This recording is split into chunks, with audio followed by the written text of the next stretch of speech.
When it comes to the NXT 2-hour special events, every single time they deliver, just like this one. I rest my case.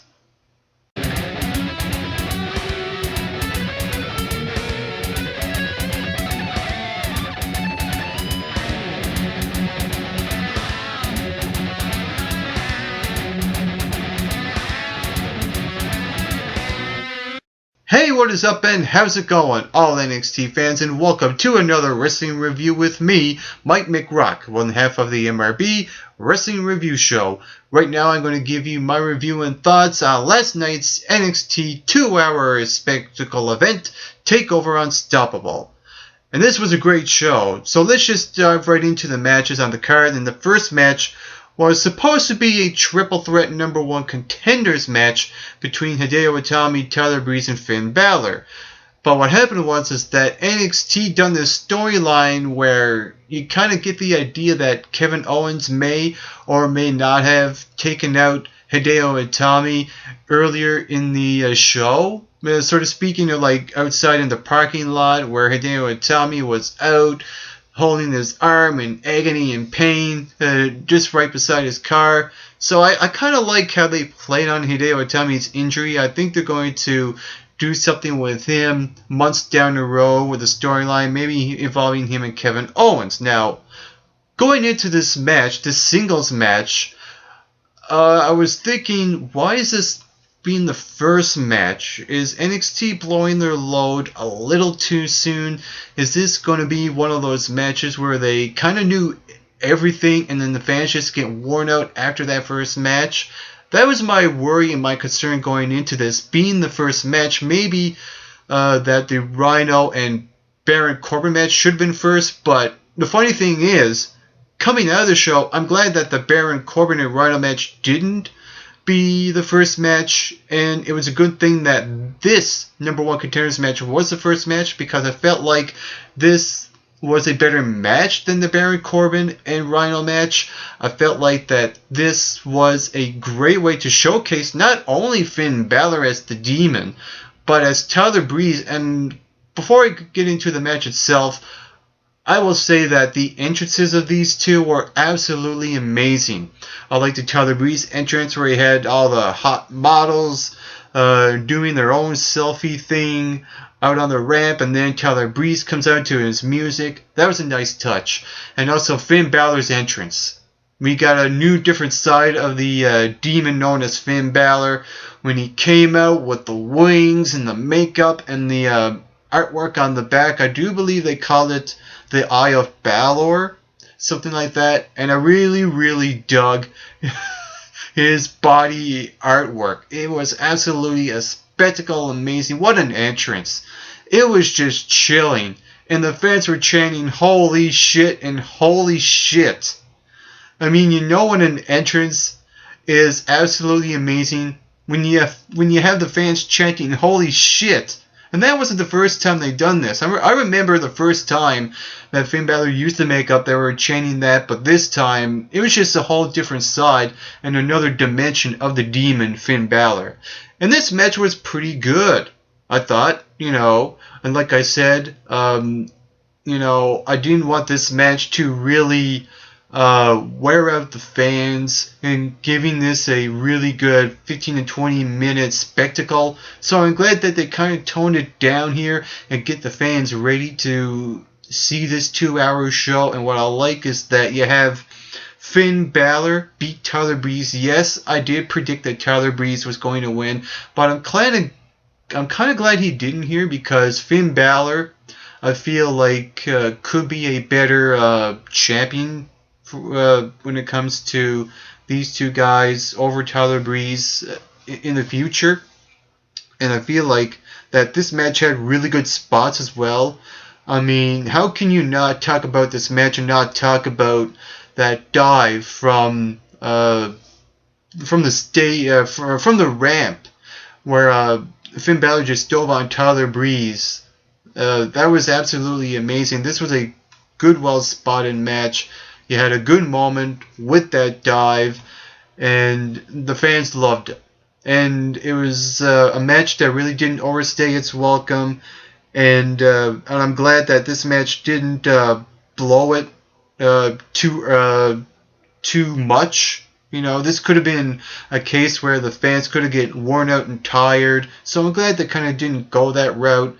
Yeah, the match could have been a little bit longer, but I'm kind of glad they didn't do that. This was a really good, solid first match that got the crowd ready. And then we get into the Divas Tag Team match, and it was Dana Brooke and Emma teaming up to take on Bayley and Charlotte. And this was one of those matches where, you know, you had a lot of fun with it, but it wasn't the greatest match that was on the show. But that doesn't mean that it was a bad match. I thought this was a good, entertaining, solid women's tag team match. You have Bayley and Charlotte go over. You have Charlotte pinning Emma. I kind of feel bad for Emma because maybe, you know, she could use a win. Because ever since she came on NXT, you know, she hasn't having much luck on the NXT roster, and she's not as over as she was. So I kind of feel bad for her, but in the same time, I think the right people won here, and I like that Dana Brooke wasn't the one that got pinned because, you know, you want to protect certain talents for not being the one that gets pinned. So I'm kind of glad they didn't go that route here. And I kind of felt, you know, like that Emma was going to eat the pinfall here, and I was right about that. So, yeah, this was a decent match. It wasn't the greatest match on the card, but it was fun and entertaining. And then we get into the third match on the show, and that was Baron Corbin going one-on-one with Rhyno. And then going into this match, I was kind of excited for it. Coming out of it, I was kind of let down a little. I wanted to see more intensity and brutal moments in this match. I wanted to see these guys just go balls to the walls for a good 10 minutes. I think that this match could have been a lot longer and have more of those elements in it. So yeah, I was kind of disappointed in that area. However, I feel like this was a solid and functional match for these two guys, and I think that the right person went over here, which is the main thing, because I feel like if Baron Corbin lost this match, it was all that for nothing. So I feel like Baron Corbin was the right person to go over this match because, you know, having him beating a guy like Rhyno, a guy that's been to the dance, an established ECW WWE guy, could really benefit Baron Corbin. So I'm glad at the end of the day that Baron Corbin won this match. Even though this was kind of a disappointing and weak match, at the end of this match, the right person went over, which is the only thing that really matters at the end of the day. And then we get into the NXT Tag Team Championship match. Enzo Amore and Colin Cassidy facing Blake and Murphy for the NXT titles. And going into this match, I wasn't expecting a 5-star classic by any stretch of the imagination. However, when you get Enzo Amore and Colin Cassidy in a match, in a tag team match, in a tag team championship match, you know you're going to be entertained, and really at the end of the day, that's all that really matters. You're there to be entertained, and that's what Enzo and Kaz delivered to the table. And I like that about them because they have this charisma. When you first hear their music, the fans just pop, and that's something you really can't teach. So I really like Enzo Amore and Colin Cassidy, the way they conduct themselves, the way they cut their promo on this show, and I like how they, you know, say different things when they're inside the ring, and they do their same shtick, SAWFT soft. And then you get Blake and Murphy coming out. They have the match. This was an okay match. Like I said, I wasn't expecting this to be a great match, but I was entertained because of Enzo and Kaz. To me, they really carried this match for Blake and Murphy. And at the end of the match, you get Blake and Murphy retaining the titles. However, what happened here is that we got a little bit of a swerve. We have Alexa Bliss come out and attack Carmella. And then you get Alexa Bliss up on the apron where Enzo Amore was about to do a dive, and then she takes him off, and the crowd just boos the heck out of her, and Blake and Murphy one of them pins Enzo Amore, and the fans just went ape shit, boo crazy. And I was left here thinking, what the heck? I mean, okay, on one hand, here you have Alexa Bliss, someone who's, a good baby face. The least person you would expect to turn heel, and then you get the swerve, and I was like, is this really going to work? I'm just wondering. I mean, yeah, on one hand, Alexa Bliss is a good babyface, but what's the direction? Is she going to go anywhere? It seems that that Alexa Bliss was a little bit directionless, so this might be good for her. I wonder how she's going to do as a heel going forth now with being aligned with Blake and Murphy. And the funny thing is, the more I thought about it, the more I think that Blake and Murphy are missing a piece, and there's something missing with them, and I think they got that. And the funny thing is that I was expecting of all people to have Carmella being aligned with Blake and Murphy, but we got Alexa Bliss here. This might be good. This might be tragic. This might be a disaster. This might be good for Blake and Murphy. Who the heck knows yet? But all I know is that this was a swerve I never saw coming.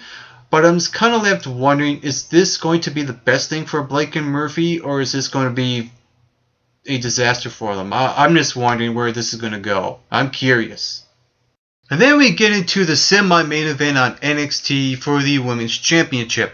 Sasha Banks defending her title against Becky Lynch. And going into this match, I knew this was going to be a great match from the very beginning. However, coming out of this match, let me tell you something. Not only was this match the match of the night, not only was this match the best NXT Women's Championship match in my same semi-main event in a 2-hour special, not only was this one of the best women's matches, period, not only is this match one of the best matches I've seen in recent years, but this is one of the best matches I've seen in 2015 and beyond. Oh my god. These women, their passion that they poured out in the ring in this match was absolutely incredible. They gave their heart, body, mind, and soul, and so much more.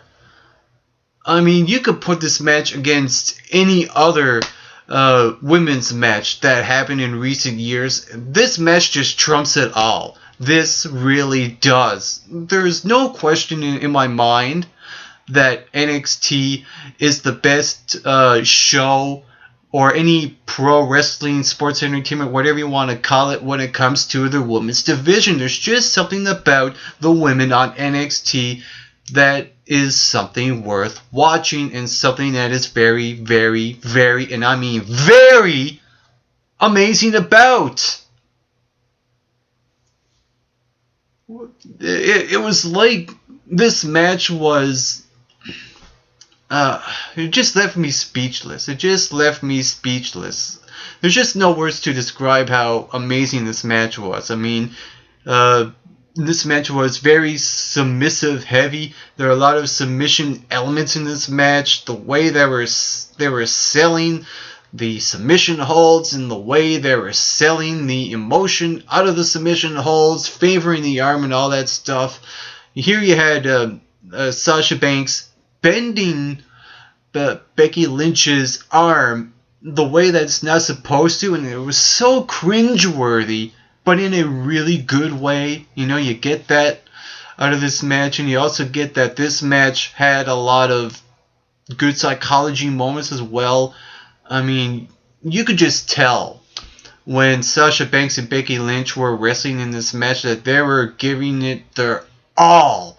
They were giving it their all, and the fans respected the heck out of these two coming out of this match. I think the right person won here. Sasha Banks retains the championship, and to me, this match elevated Becky Lynch's profile. At the end of it, you get the standing ovation from her. You kind of had her disappointing that she did not win. I like it because, again, good psychology. But the fans respected the heck out of this woman. This match was... let me put it to you this way. You know when a match is great, when you're just left speechless. And matches like this really make me a fan of wrestling. Not just women's wrestling in general, but just a wrestling fan in general. There's just... I don't know what it is, but they're doing something right on NXT with the women. They're doing something right. It's absolutely incredible. And this match really proved it. And then we get into the main event on NXT, and that was Sami Zayn challenging Kevin Owens for the NXT Championship. And going into this match, I was really looking forward to this. I mean, NXT has been telling a really good story with these two, emphasizing their relationship, going back from Montreal to Ring of Honor, and now on NXT, and the way these two have been built up to this very moment. So I really like what NXT has been doing with the storytelling, doing the video packages and all that stuff, emphasizing Sami Zayn's shoulder injury that Kevin Owens says that he's taking all the credit for, that what Cena has done. So I really like this match going into it. However, coming out of this match, I was kind of let down because I feel like there was only a few minutes left on the show and they kind of rushed this match. And it was maybe only 5 minutes long. So yeah, I was a little bit let down here because it was a bit rushed. It was a little bit short. However, with that said, I think Sami Zayn and Kevin Owens made the most out of it with the time given here. With Sami Zayn's passion and Kevin Owens' intensity, these two done a pretty good job with the time restraints, I think, in my opinion. Here you have this match, and in a non-type of finish. And this is what I like about this feud. I mean, with their last match, with the last Kevin Owens and Sami Zayn match, yeah, you have the match being thrown out. Kevin Owens just taking out Sami Zayn. He gets awarded the championship. And then we get to here. And you have this match end in the DQ type of finish where Kevin Owens just still kicks the crap out of Sami Zayn. And I like it. And I like how this match really felt real. It had that realism factor because it makes sense that a big guy takes out a small guy when you really think about it at the end of the day. And like I said, even though I was kind of disappointed with the time restraints and all that stuff, I like the elements of the wrestling aspect with Sami Zayn and Kevin Owens. I like how they were just balls to the walls with this. And taking it outside in the fans. He almost teased that powerbomb where the fans were, and then they kind of went back outside the ring, and then you get that pop-up powerbomb from Kevin Owens onto Sami Zayn, and that was the point where Sami Zayn was just knocked out. He was knocked out. And then Kevin Owens just kept going at him when all the referees and the doctors were there trying to hold Kevin Owens back, but he just kept coming after Sami Zayn. And then you have William Regal come out, and he tries to restrain Kevin Owens by raking his eyes, but then he gets a headbutt from Kevin Owens. There's a little thing going on there. I like that they're putting that a little aside. That's something that they could do in the future. Kevin Owens versus William Regal.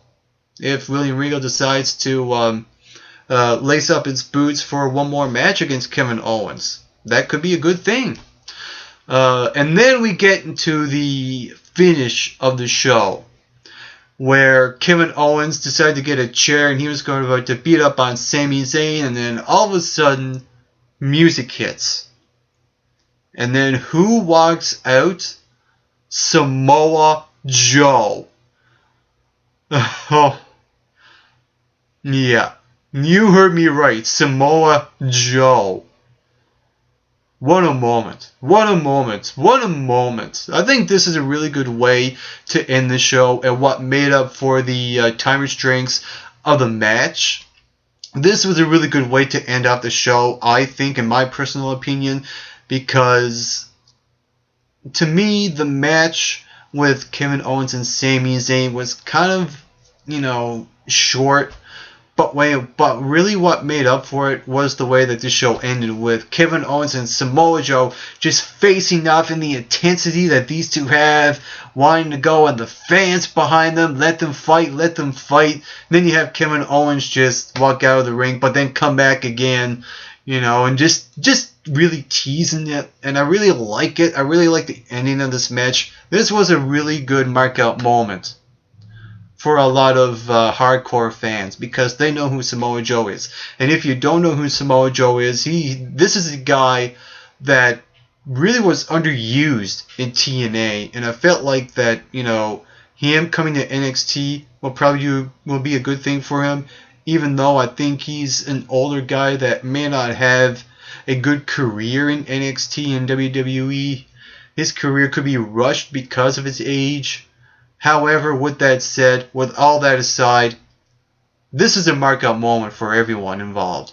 This was a really good way to end off the show, and I feel like that these two going one-on-one is going to be a good money-making match. This was the right call to end out this show, because I feel like from the last 2-hour show, you had that, oh my god, what the hell moment when Kevin Owens took out Sami Zayn. And now you have this moment here that just felt really good. It felt really good. That was what's needed. Maybe you can argue that Sami Zayn maybe should have won the championship here, but I'm kind of glad he didn't, because Kevin Owens, to me, is a more established guy to be the NXT champion right now. I think he is the right guy to hold the championship. I mean, if this is Sami Zayn's write-off when it comes to this rivalry with him and Kevin Owens, I'll be okay with that, because I think this is one of those cases where that NXT is not letting this feud go with Sami Zayn and Kevin Owens. I feel like this is something they could bring to the main roster once they get there. I hope that happens. I really, really do. And like I said, Samoa Joe, Kevin Owens, I'm already sold for this match. So how about you fans? What do you think of Kevin Owens and Samoa Joe? I'm really curious to see what you think about this. And overall, this NXT episode was absolutely well done. The way this show was presented, the production, the matches. I like how every match felt different. You had the first match. It was a good, solid 10-minute match. You had that fun and entertaining Divas Tag Team match. You had that match between two dominant forces. You had the tag team match that was entertaining. You had the match of the night. That was the NXT Women's Championship match. And you kind of get this different main event as well, with a good feel moment at the end of it. So I like how every segment and every match felt different. And I'm going to rate this show a 7.5 out of 10. I don't think this was the best NXT TakeOver special that NXT has produced. However, NXT always delivers a great 2-hour show. I don't know why that on the main roster they do this more often. Make wrestling fun again. That's what's lacking in today's WWE Raw and SmackDown. They're not fun anymore. It's just a chore. But when you're watching an NXT 2-hour special event like this one, you know you're going to get fun, entertainment, really good wrestling, really good psychology, really good entertainment, and just all around a really good big scope of a show. At the end of the day, that is the only thing that matters. It's to be entertained. And if you saw NXT TakeOver Unstoppable, what did you think about it? Feel free to leave those comments in the comment section below. And you can also hit that subscribe button down below this video as well to become an MRBer on this wrestling review show.